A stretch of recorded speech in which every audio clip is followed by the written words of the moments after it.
guys, welcome back to the channel. Welcome back to the garage.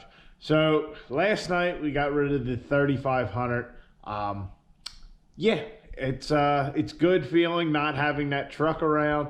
Not that it was a bother or anything. I was taking it to work since Caitlyn has been down. So since I realized it was going to be sold, or the guy had kind of said he was going to buy it, I've been driving Moby Dick. We had a little incident with the muffler. It fell off. I ripped it off, you know, yada, yada, yada. It kind of sounds cool. I don't want to say cool. I like the sound of it. You know, it's a V8, even though it's a 4.7. It makes some fun noises.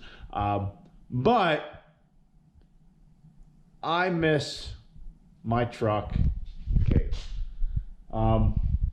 You know, remote start, Bluetooth, heated leather seats, power windows, power locks. Yeah. So Moby Dick is a fine, like, terrible weather vehicle and for just getting generally around and all that. But we need to get Caitlyn back on the road. She's been down for too long. We had some parts issues we had to wait on. We had some other issues that were my fault, which we'll get into here for a second. But it's time to get her back on the road. So all of our Carli ball joints, track bar, and steering stabilizer installed.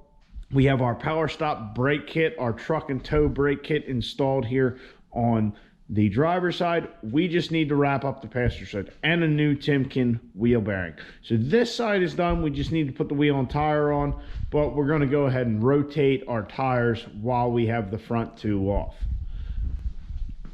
So talking about all our parts and all that, as you can see, I have the front axle here. The passenger side axle is back together. I got our Spicer U-joint in there. Anyone wondering the part number, here it is, 5-3212X. It's a Spicer U-joint. Like I said, Rock Auto is the place where I got them. I saw some other places that were like, a lot of places were like double the price of Rock Auto, so make sure you guys check them out. I do believe these 10 to 12 trucks, at least, I don't know, I can only assume it's all of the 4th gens, but at least these 10 to 12s. Apparently these U-joints are bigger than the 3rd gen trucks with the same axle. Now, when I said we screwed this up when we were putting this U-joint together, we slid it all in, got everything in a press, actually put this clip in here, and we needed just a little more space to get this one. So I put my socket underneath and my socket up here, pressed it down. Well, we blew the cap right off the end of, of that bearing cap. We blew the end off, and that was my fault. I should have just had it flat against the table. So when we put this one together, we actually stuck a jack in here, or it was actually like a little button head jack and a spacer, and jacked the ears of the yokes apart. That way we could, you know, get more clearance, and everything went much better on this second one. So just a little tip there. Once again, if you're going to do this, hopefully you have access to a press. Otherwise, you might want to just take it to a driveline shop. So there's another thing, and I got to find the guy's name real quick. All right, got a little light action while we're at it. So Advanced Flooring LLC on the Instagram reached out to me and told me that I guess one of the guys from Thurin, whatever it is, the suspension company, I had told you guys something about an article, and I think I'll probably still have a link in the description of this video, hopefully, of an article they had about Death Wobble on these trucks. But he said one of the guys there recommended to him that you pull out the ABS sensor on a wheel bearing and you can actually pump some more grease into it, which I found to be interesting. You know, they're sealed bearings, you can't grease them, all that. So I took the initiative and cut open our old ones. So this is our old wheel bearing. As you can see, there is the port for the ABS sensor, and sure enough, there is the hole there. So you can actually put more grease into these things. I would certainly not over grease them. I'd probably give it a couple pumps, spin it, give it a couple pumps, spin it. Now, that being said, I don't know if this is something I don't know if it works, if it's better to do just later on for longevity. I don't know. And I'm not going to recommend it on that. I'm just letting you guys know, passing along the information, make the decision you will with it. My opinion, this brand new bearing from Timken should be fine how it is. You know, if it lasts as long as the factory ones, it'll last 70,000 miles, and really only one of these wheel bearings was making any noise. So just something I wanted to pass along to you guys. I thought it was interesting. Here's kind of the proof that you can do it. I'm not going to, because the driver's side's already together, but also I feel like this is a brand new bearing. I don't want to take the risk of contaminating it or screwing up the ABS sensor. So what I might do is next time we do brakes, I will keep it in mind and we'll maybe grease it. So then, you know, maybe we'll get grease in there, say every 20,000 miles, every 40,000 miles, whatever. I don't know what I don't know. So like I said, I'm not recommending it or not recommending it. I'm just passing along that little piece of information. Do with it what you will. Hey, if you think it'll help, go for it. If not, then just put your wheel bearings in. But that's what we're going to do. We're just going to put the wheel bearing in. Like I said, I'm not taking this side apart. So let's get to it. Let's get our axle in, get our wheel bearing in, get our brakes on, and get this truck on the road. We need to take her for a test drive, make sure everything feels good, and yeah, break our brakes in.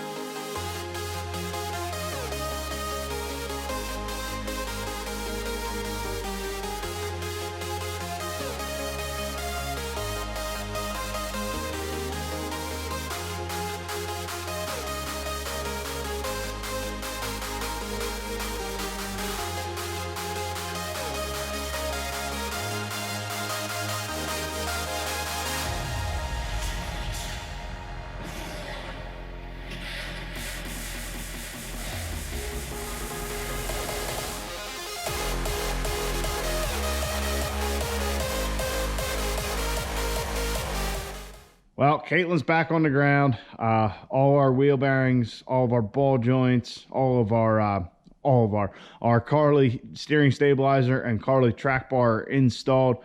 Everything's good. The wheels and tires have been rotated. Everything's been torqued. We're good to go. The only real thing left is our power stop brakes. There is a break-in procedure. It's like stop 5 times from like 40 to 5 in rapid succession. You know, don't let the brakes cool down. Do it again at moderate, you know, like 35 to 5 mile an hour. Don't let them get hot, and then drive around continuously for like 5 minutes to let everything cool. Well, we're not going to get to that tonight. So that'll have to wait till tomorrow, especially since we can't really get the truck out of the garage right now because there happens to be a cabin away. And since I don't really feel like moving that around here in the dark, we will wait until tomorrow morning. Well, tomorrow morning as in like tomorrow afternoon after work. Well, as you guys can see, it is the following day. So we need to move the race truck cab so we can get Caitlyn out and we can set her brakes in with the power stop brake instructions as I went over last night. So we'll get Moby Dick hooked up, get this thing out of the way, which actually is good because after we get Caitlyn out of there, we can get the frame in there, get the cab back on there, and get our cage in there. I know, kind of stupid, but let's get this cab out, get Veronica on the road, and see if she feels any different. Hopefully it feels a little tighter, but I don't know.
break-in procedure is done at 5 quick stops, or 5 aggressive stops from 40 to 10, and 5 moderate stops from 35 to 5. Basically, the instructions say you should smell some brake smell.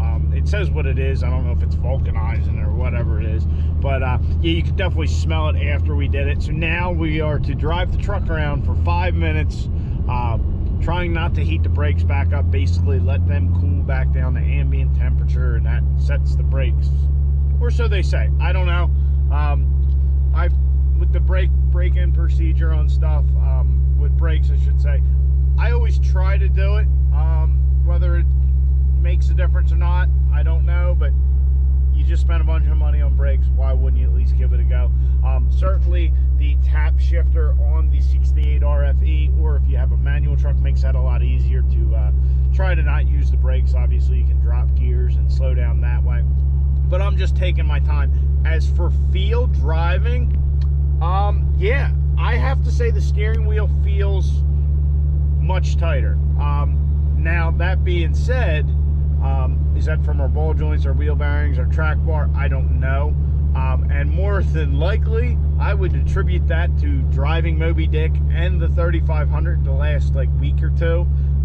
You know, I know Moby Dick is just loosey-goosey, and I'm sure the 3500 was a little wore out. So I haven't been able to drive the truck aggressively doing this break-in. Gonna just have to drive it to work a couple days, see if I notice any difference. I do plan on getting an alignment.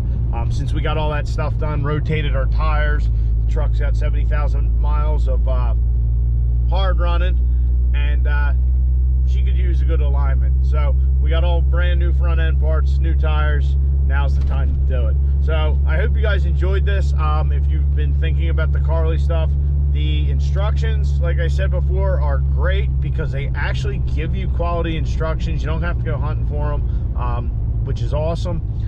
Also, their stuff definitely seems to be quality. You can tell there is quality behind it. We'll see how it holds up in the long run, but I really don't. That track bar, like, there's nothing to wear out. Our ball joints, we'll see how they last. They're supposed to be lifetime warranty, so we'll see. But anyway, guys, I hope you enjoyed once again. Please like the video, subscribe to the channel. I'll catch you guys on the next one. Get out in your garage, get the wrenching on your truck.